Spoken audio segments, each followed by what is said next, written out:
Hey guys, Alex from 7th Hour Films back again with Vinland Saga. Last time around we had Ragnarok. I'm trying to remember what happened. Thorkel has captured Canute and what's his name? Askeladd. Oh my god, why can't I remember anything today? I'm really tired. I need to go ahead and start drinking some caffeine, but Askeladd is going to take his men, and only his men, to go rescue Canute. And there was an interesting talk between Askeladd and Thorfinn about the end of days, Ragnarok, and how we are now in the twilight of humanity, I guess, of time or whatever. I don't know. Anywho, it was interesting. It was good. It was fun. But clearly, there's no point in me continuing the recap because it's not going to be good. So why don't we go ahead and jump into this episode so I can start drinking some caffeine. Like always, the reaction is down in the description and in the pinned comment for your viewing pleasure. So let's go ahead and jump right into this episode of Vinland Saga. Here we go.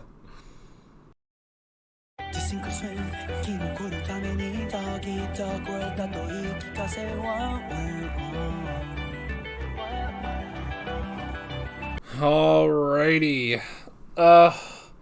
Man, so that's an interesting thing. So we talked about some power levels. I think it was last time. I don't remember what episode it was. But we talked about, could Thor's defeat Thorkel? And according to him, yes. Yes, he could. Thor's the troll is the only man stronger than Thorkel. So I don't know if Thorkel knows that Thor's is dead, but at the very least, I mean, hey, facing his son, that's something, you know? And his son, who is dangerous, you know? It's exactly as he said, you cannot underestimate Thorfinn. That's how he lost two of his fingers and, got that injury right in the middle of his hand, you know? So I like that. That's a really interesting thing. Very interesting episode. It makes sense. I guess I thought with last episode that it was going to be more of a battle. I don't know why I thought that, because this is Askeladd we're talking about. Of course it wouldn't be just a regular battle. Of course he would come up with some clever way of saving the prince. So yeah. But still, it was very interesting. I liked it. I liked the discussion between Asgard and Christianity. That was interesting.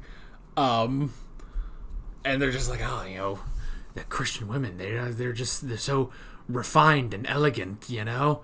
You just want to do things, you know? But I like how they were talking about, who's stronger, you know? Which, I seem to remember that was a comic one time. Maybe it was a DC comic or something, I don't know. Whereas, Jesus fights the Olympian gods or something. The Greek gods, and then it was weird. I don't know. I know I think there's a game on Switch where it's like a fighting game and you play as different deities, and if you select Jesus, then his opening battle animation is he literally busts himself off of the cross, and he still has he's still tied to the end, the planks are still there, and that's what he uses to punch people. So yeah, maybe not a game for the religious of you out there. I don't know. It might be a tad blasphemous, but that was funny. Just watching them do that, and then the ultimate, I guess, just the cap on that is asking the priest, which is better, the Norse gods or Jesus. And he's like, whichever one invented booze, and they were like, yeah, I get that. It's that is an answer the Vikings can get behind. So.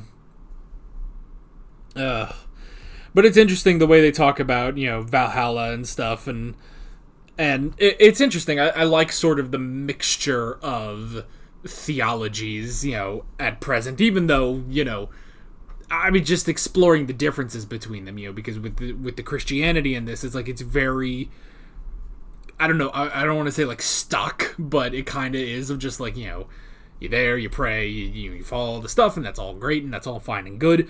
But, then you get the Vikings. The Vikings don't seem to really be doing anything specific, like, towards their faith. They're just like, hey, they fight. I guess that's it. Is this specific thing is they fight, They fight and they try to live. They try to live as a Viking should, so that when they die, the Valkyries will descend and take their souls into Valhalla, which is interesting. But it's also an interesting thing of, like, when Ragnar is talking about, like, oh, well, you're just a child. You're just jumping from one battlefield to the next, And it's an interesting thing, because with Thorkel specifically, like, he's so goofy, He's so absolutely goofy, but I just love him. But that's an interesting thing of, like, you're not trying to get into Valhalla. You're just a child who just wants to keep hurting things, So I like that. That was interesting. A very interesting discussion, I suppose. But yeah, so it's an interesting thing. A very, very interesting thing. It's also interesting, it's like how many characters, which I guess there's only 3, but still, it's like, because they talk about Thor specifically in this, as one of the Norse gods, but it's also interesting. It's interesting how many characters, bear the name of Thor in this show, because you have Thors specifically, but they highlight that that's not just some way of, like, that's not just something because it's being said in Japanese or anything, but it's that he is specifically Thors with an S, which is different from Thor. Then obviously there's Thorfinn, which you can take a guess that he's named for his father, who would have been named for Thor. But then there's also Thorkel, who would most likely have been named for Thor. So it's just an interesting thing, like, seeing how many characters are named for Thor specifically, So, so yeah, it's just an interesting thing, I don't know. The Norse god Asgardian mythology is very interesting. I mean, and probably part of that comes from, it's nice that it's sort of, I guess, represented in popular culture with Thor in Marvel, which the more you think about it, the more is just kind of weird, It's just kind of a weird thing that in Marvel, it's like, yeah, Asgardian myth, that's all real. It's like, could you imagine if it's like, well, DC Comics has a character that just is, like, I don't know, Buddha. And it'd just be like, well, that'd be weird, It's just like, oh, here's Buddha, and he goes on adventures with Batman. It's like, okay. I guess the difference is, there's nobody, I think, maybe there is, but there's nobody today that would still worship the Norse gods, I don't think. Whereas there are still, obviously, Buddhists. And you'll forgive me, I don't know too much about Buddhism, so we're just going to sort of put that to bed. It's just sort of a weird example. But yeah, I guess that's sort of it, is like, which is why you can do, movies where, like, well, here's, the Egyptian gods, or like, I'm watching through the Percy Jackson show, based on the book that I read long ago, and, that's based on the Greek gods, but nobody really worships the Greek or Roman gods anymore, I guess that's the difference, It's like, yeah, you wouldn't make just a story. You wouldn't be someone in the United States and just make a comic book about Buddha being a superhero hanging out with Batman, because there are a lot of Buddhists. There are a lot of Buddhists in the world. Whereas with Thor, like, yeah, nobody really worships. I mean, let me know if I'm wrong. I don't know. Like, I don't know. Is it for? I guess there's a question for the audience. Do you worship the Norse gods? That would be very, very interesting if anyone actually did. So, I don't know. And it's an interesting thing. It's just a very interesting thing. So, but yeah. And then we had the ambush. Again, Askeladd being clever. of, using the oil, starting the fire to scatter Ragnar's men, scatter Thorkel's men. Like, that was all really good. And then sending in Thorfinn to capture the prince. I mean, it could just be that he's just a very effeminate man. I don't know.